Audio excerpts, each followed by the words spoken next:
Ата бейит тарихи мемориалдык комплекси тарихи маалыматтарга ылайык 1938 Кыргызстандын 20-30 жылдардагы көрүнүктүү саясий, мамлекеттик жана коомдук ишмерлери, кыргыз адабияты менен искусствосунун көрүнүктүү өкүлдөрүнүн сөөктөрү коюлган жер. Бул массалык атуу менен жашырын көмүү 90-жылдардын башына чейин жашырын сыр катары сакталып, алардын белгиси бейити 1991-жылы кайрадан казуу башталып, репрессиянын курмандыктары үчүн Ариет Аза Күтө Аземи жана Залкар жазуучу Чыңгыз Айтматовдун сунушу менен ата бейит деп аталган.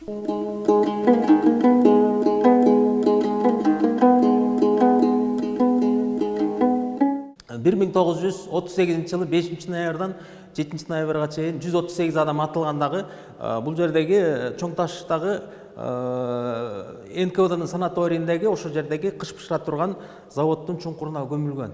Ал эми 1991 жылы кайрадан бул жерде Бибира Кыдырайлова деген чоң апабыздын өтө чоң эрдигин белгилеп кетсем болот. Ошол кишинин эмгеги менен 3 жыл чуркап жүрүп ушул жер кайрадан казууга уруксат берилген дагы архивдин баары көтөрүлүп, фамилиялар такталып, ошонун ичинде 40 адам кыргыз улутундагы биринчи Кыргызстандагы автономияны эң биринчи Кыргыз республикасын түзүп кеткен адамдар болгон. Эң биринчи өкмөт башы Жусуп Абдурахманов, экинчи өкмөт башы Баял Исакеев, үчүнчү өкмөт башы Мурат Салихов, 11 министрликтер жетектеген министрлер болгон, ал кезде эл комиссарлар деп аталган эле. Ал эми ошолордун эң башында турган экинчи катчы Төрөкул Айтматов болгон. Бул кайдымки биздин Залкар жазуучу Чыңгыз Айтматовдун атасы болгон.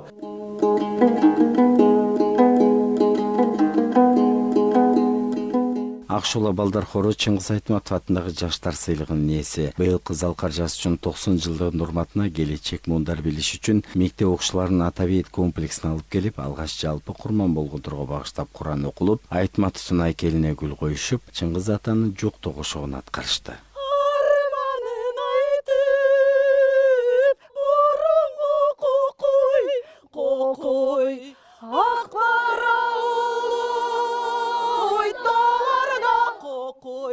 Ак кемеңден қалдың бүтүшүп, ак тоюң эми баларда ата.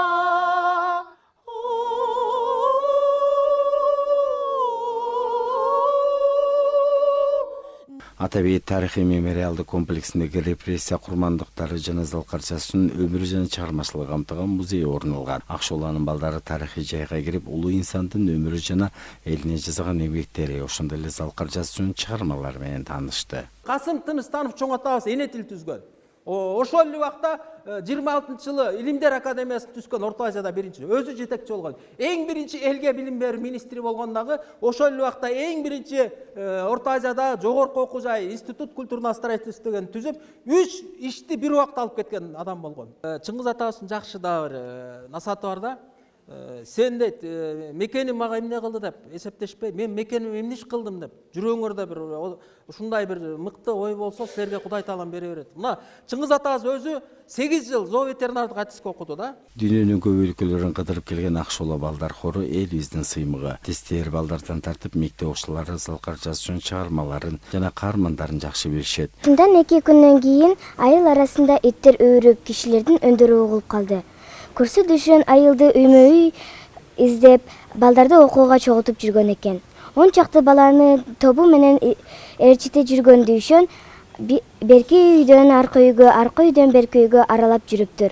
Биздин үй эң четте эле. Алкылдаган жеңеме көбүбүз эшикте сокку жанчып, акем болсо темир жол базарына эгин алып барып сатам деп короодо ороо ачып жаткан. Адамга күн сайын адам болуу деген улуу сөздү калтырып кеткен Залкар жазуучунун 90 жылдык мааракесинин алкагында Акшуланын алгачкы иш-чараларынын бири ата бейиттеги сапар болду. Эртеңки келечек муундарды Айтматовдун чыгармалары менен сугарып, анын атын алыска тааныткан Акшуланын ийгиликтери көп болсун дейли.